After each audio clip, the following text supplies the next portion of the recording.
Good morning, students. How are you? Fine and safe. In last video, we have done chapter number 6, and that was combustion and flame. And I told you the definition of combustion, condition necessary for combustion to occur. इसमें मैंने बताया था कि जो conditions होती हैं, एक तो presence of air और oxygen, combustible substance and ignition temperature, ये तीनों ज़रूरी हैं कंबशन के लिए। ठीक है। नेक्स्ट मैंने आपको बताया था air means oxygen is necessary for combustion. इसके लिए मैंने आपको एक्टिविटी भी बताई थी कि अगर हम उसको जार से ढक दें तो इट विल ब्लो आउट, और इसके अलावा मैंने बताया था कि अगर हम चिमनी रखें और उसको एयर मिलती रहे तो इट विल कंटिन्यू बर्निंग। ठीक है। और इसके बाद मैंने बताया था ignition temperature. Ignition temperature is the minimum temperature at which substance catches fire. ठीक है। और जब तक हम इग्निशन टेम्परेचर अटेन नहीं करते तब तक बर्निंग नहीं होगी। अगर किसी भी सब्सटेंस का टेम्परेचर उसके इग्निशन टेम्परेचर से कम है तो वो बर्न नहीं करेगा। मतलब इग्निशन टेम्परेचर से उसका थोड़ा सा ही ज़्यादा होना चाहिए जिससे कि वो बर्न कर सके। तो इसके बाद आज हम करेंगे, ये लास्ट टाइम मैं आपको पेपर कप वाली एक्टिविटी बता रही थी कि एक पेपर कप हम लेंगे और अगर उसको किसी भी फ्लेम पे रखेंगे क्या होगा, इट विल स्टार्ट बर्निंग। लेकिन अगर इसमें हम 50 ml वाटर डालेंगे तो क्या होगा, 50 ml वाटर डालेंगे तो क्या होगा, उसके बाद हम इसको हीट करेंगे, इट विल नॉट बर्न। क्यों? एम्प्टी पेपर तो आपका जल गया, लेकिन पानी डालने से ये जला नहीं। वाई? जबकि वाटर हॉट हो जाएगा लेकिन ये जो पेपर है ये आपका नहीं बर्न करेगा। ठीक है। क्यों? The heat supplied to paper cup, जो हीट हम पेपर कप को सप्लाइड कर रहे हैं, is transfer to water by the process of conduction. So in the presence of water the ignition temperature of paper is not reach. क्योंकि उसके अंदर पानी है तो इसलिए उसका इग्निशन टेम्परेचर जो है कम हो जाता है और इसी वजह से वो बर्न नहीं करता। ठीक है। तो इसलिए मैं आपको एक चीज़ बता रही हूँ, the substance which have very, note कर लो बेटा, कॉपी पेन लेके बैठे हो ना, the substances which have very low temperature, low ignition temperature, the substances which have very low ignition temperature and can easily catch fire, that is called as inflammable substances. जैसे आपका kerosene होता है, kerosene में अगर जरा सी भी हम ये माचिस की तिल्ली वगैरह कुछ दिखाएं तो एकदम से बर्न करेगा। पेट्रोल है, पेट्रोल भी बहुत जल्दी बर्न करता है। अल्कोहल तो बहुत ही मतलब एक तरह से बर्न करता है। इसके अलावा लिक्विफाइड पेट्रोलियम गैस, हम क्या करते हैं, हल्का सा मैच स्टिक या लाइटर से जैसे ही उसे वो जलाते हैं वो एकदम से जल जाती है। आपके घरों में एलपीजी गैस यूज़ करते हो ना, तो ये सब क्या है आपके इनफ्लेमेबल सब्सटेंसेस। ठीक है बेटा, समझ आई ये बात। अब नेक्स्ट है आपका how can we control fire. तो आपको पता है 3 things are necessary for combustion. इसमें मैंने आपको बताया ignition temperature, presence of air और ऑक्सीजन और कंबस्टिबल सब्सटेंस। अगर तीनों में से भी कोई एक चीज़ उसे ना मिले तो जो हम कंट्रोल कर सकते हैं फायर को, जैसे प्रेजेंस ऑफ एयर और ऑक्सीजन, अगर हम किसी भी तरह से ऑक्सीजन की सप्लाई रोक दें तो उसको हम बर्निंग से बचा सकते हैं। कंबस्टिबल सब्सटेंस, जो भी कंबस्टिबल सब्सटेंस है उसको हम,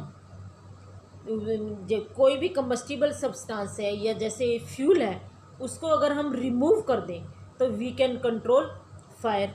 ठीक है। इसके अलावा इग्निशन टेम्परेचर, अगर उसका इग्निशन टेम्परेचर हम किसी भी वजह से कम कर दें तो वी कैन कंट्रोल फायर। मतलब तीनों चीज़ों को हमें देखना पड़ेगा। जैसे कि बर्निंग मटेरियल है उसको हम कूल कर दें, कूल करने से क्या होगा, उसका जो इग्निशन टेम्परेचर है वो लो हो जाएगा। ऑक्सीजन को रिमूव कर दें, ऑक्सीजन की सप्लाई अगर उसे ना मिले, जैसे मैंने आपको बताया था ना कि फ्राई पैन में अगर आग लग जाए तो हम क्या करते हैं, एकदम से उसको कवर कर देते हैं प्लेट से, क्या होता है उससे ऑक्सीजन की सप्लाई रुक जाती है। और if a person catch fire तो we cover him with a blanket. Blanket से कवर करने से क्या होगा, अगेन उसकी जो ऑक्सीजन सप्लाई है वो रुक जाएगी और उस वजह से वो जो है मतलब उसकी बर्निंग ज़्यादा नहीं होगी। तो जैसे हम कॉमन एक यूज़ करते हैं, जैसे कई बार आग लग जाती है होम में, फैक्ट्री में या किसी भी जगह, तो we call fire brigade. Fire brigade क्या करती है? It just pure water on the fire. अब जो वाटर होता है, it cools the combustible material, और इसकी वजह से इसका इग्निशन टेम्परेचर है वो लो हो जाता है। जो वाटर होता है थोड़ा कूल अपीयरेंस देता है, तो इस वजह से सब्सटेंस का इग्निशन टेम्परेचर लो हो जाता है। This prevent the fire from spreading. उसकी वजह से फायर जो है आपकी स्प्रेड होने से बच जाती है। ठीक है, तो water vapours also surround the combustible material and helping in cutting off supply of air. जो वाटर वेपर जैसे हम उस पर पानी डालते हैं तो वाटर वेपर्स हैं हमारे सराउंडिंग्स में फैल जाते हैं, और उस वजह से ऑक्सीजन की जो सप्लाई है वो भी हमारी रुक जाती है। तो इस तरह से हम फायर को कंट्रोल कर सकते हैं। ठीक है, और इसके बाद लेकिन एक चीज़ है, जो बिजली में यानी कि इलेक्ट्रिक इक्विपमेंट, उसमें अगर आग लग जाए तब हम क्या करते हैं? क्योंकि water is good conductor of electricity, और conductor means it allow water to pass through, मतलब इलेक्ट्रिसिटी को ये पास करने देगा। तो इस वजह से हमारी जो आग है स्प्रेड होगी। तो कभी भी इलेक्ट्रिक इक्विपमेंट की जो फायर होती है उसको हम पानी से नहीं बुझाना चाहिए, क्योंकि ये स्प्रेड होगी और ये फिर बहुत ज़्यादा हमारा नुकसान करेगी। तो इसके लिए हमें क्या करना चाहिए? जैसे या तो हम ये सैंड यूज़ कर सकते हैं, ड्राई सैंड, ड्राई सोइल, या फायर एक्सटिंग्विशर। फायर एक्सटिंग्विशर क्या होता है ये भी मैं अभी आपको बताऊंगी। इसी तरह पेट्रोल या डीजल में अगर बर्निंग हो जाए उसको भी हमें पानी से नहीं बुझाना चाहिए। क्यों? Because water is heavier than petrol and diesel, तो it will settle down in the bottom, ये बॉटम में सेटल हो जाएगा। और water and diesel it come on the surface of, ये सरफेस पे आ जाएगा डीजल या पेट्रोल, और वाटर जो है नीचे चला जाएगा। तो हमारी जो बर्निंग है वो रुकेगी नहीं, इट विल बी कंटिन्यू। तो इस तरह से पेट्रोल, डीजल या इलेक्ट्रिक इक्विपमेंट की जो बर्निंग होती है उसको हमें कभी भी पानी से नहीं बुझाना चाहिए। इसके बाद अभी मैंने आपको बताया फायर एक्सटिंग्विशर। तो fire extinguisher have you seen in your APS? APS में मेनली आपके फायर एक्सटिंग्विशर होते हैं। Have you seen? ये रेड कलर का, ये देखो पिक्चर्स में भी देखो रेड कलर का नज़र आ रहा है, तो आप अपने स्कूल की वॉल्स पे देखे होंगे। तो ये होते हैं हमारे fire extinguisher. It is very very common, क्योंकि जो वाटर है it works only when things like wood and paper are on fire. Electrical equipment जो फायर करते हैं तभी हमारे लिए वाटर यूज़फुल नहीं है। और सेकेंडली जब पेट्रोल या डीजल में आग लग जाए तब भी ये हमारे लिए वाटर जो है यूज़फुल नहीं है। तो for fire involving electric equipments and inflammable material like petrol, ठीक है, तो इसके लिए क्या होता है? Carbon dioxide is best extinguisher. मतलब एक्सटिंग्विशर में हम में क्या यूज़ करते हैं? Carbon dioxide. Carbon dioxide it is heavier than oxygen and cover the fire like a blanket. क्योंकि अब ऑक्सीजन से हैवी होती है तो इस वजह से फायर को कवर कर लेती है, और कवर करने के बाद क्या होता है? It work like a blanket, और ब्लैंकेट की वजह से काम करने के बाद एयर सप्लाई जो है हमारी वो ब्रेक हो जाती है, और जो हमारी फायर है वो बुझ जाती है। Some contact between the fuel and oxygen in cut off and fire is control. The added advantage of CO2। अब इसकी और एडवांटेज क्या है कि ये किसी भी इलेक्ट्रिक इक्विपमेंट्स को कोई भी हार्म नहीं करती। It does not cause any harm to electrical equipments. ठीक है, तो इसका एक तो ये फ़ायदा है कि एक ब्लैंकेट की तरह काम करती है। हमारी जो इलेक्ट्रिकल इक्विपमेंट है, पेट्रोल डीजल है, उसकी आग के लिए ये बहुत फ़ायदेमंद है, क्योंकि पानी तो हमारे लिए यूज़फुल नहीं है। तो हम कार्बन डाइऑक्साइड की सप्लाई कैसे करते हैं, मतलब हमें कैसे गेट करते हैं? How can we get supply of carbon dioxide? It can be stored at high pressure as a liquid in cylinder. जैसे LPG होता है, इसी तरह से हम सिलेंडर में इसको, जैसे ये सिलेंडर की तरह ही लग रहा है, तो सिलेंडर की तरह हम इसको फिल कर सकते हैं। व्हेन रिलीज फ्रॉम सिलेंडर, जब भी हम CO2 को कार्बन डाइऑक्साइड सिलेंडर से रिलीज़ करते हैं तो CO2 expand enormously means in large volume and cool down. So it not only form a blanket around the fire, सिर्फ ये ब्लैंकेट नहीं बनाती, it also bring down the temperature of fuel, मतलब दो काम करती है, एक तो it cover as a blanket around the fire, दूसरा it bring down the temperature of fuel, that is why it is very very useful fire extinguisher. ठीक है। Another way to get CO2 is release a lot of dry powder of chemical like sodium bicarbonate and potassium bicarbonate. अगर इसके पास हम ये वो करेंगे तो ये क्या करेंगे, these chemicals give off carbon dioxide and in this way we can control fire. ठीक है बच्चों, बेटे नोट कर लेना, ये जैसे पोटाशियम का ये सोडियम बाइकार्बोनेट और potassium bicarbonate is very very usually powder की फॉर्म में होते हैं, और जब भी हम इनको स्प्रे करते हैं तो दे रिलीज कार्बन डाइऑक्साइड। ठीक है बच्चों, अब इसके बाद नेक्स्ट टॉपिक है हमारा type of combustion. Type of combustion, combustion तो मैंने आपको बता दिया था कि कंबशन क्या होता है। बोलो बच्चों, कंबशन क्या होता है? कंबशन क्या होता है? A chemical reaction in which a substance react with oxygen present in the air and produce heat and light. दूसरा मैंने आपको बताया था combustion is a chemical change. Combustion chemical change क्यों है? Because in this oxygen is used and carbon dioxide is produced. तो क्या होता है, carbon dioxide is totally different from oxygen, that is why combustion is called a chemical change. अब type of combustion में पहला आता है हमारा रैपिड कंबशन। रैपिड नाम से कुछ लग रहा है? रैपिड कंबशन क्या होता है, जैसे जब भी हम किसी भी सब्सटेंस को बर्न करते हैं तो एकदम से ये फ्लेम प्रोड्यूस करता है और it will produce heat and light. Such a combustion is known as rapid combustion. जैसे क्या होता है, हम आपके घर में LPG है या स्टोव है, हम क्या करते हैं, we bring a burning matchstick और gas lighter near a gas stove in the kitchen. तो क्या होता है, अगर हम इसकी नॉब को टर्न करते हैं तो इट कैचेस फायर। तो this is called as rapid combustion, क्योंकि एकदम से आग पकड़ता है। We find that gas burn rapidly and produce heat and light. Such combustion is called rapid combustion. दूसरा आपका होता है spontaneous combustion.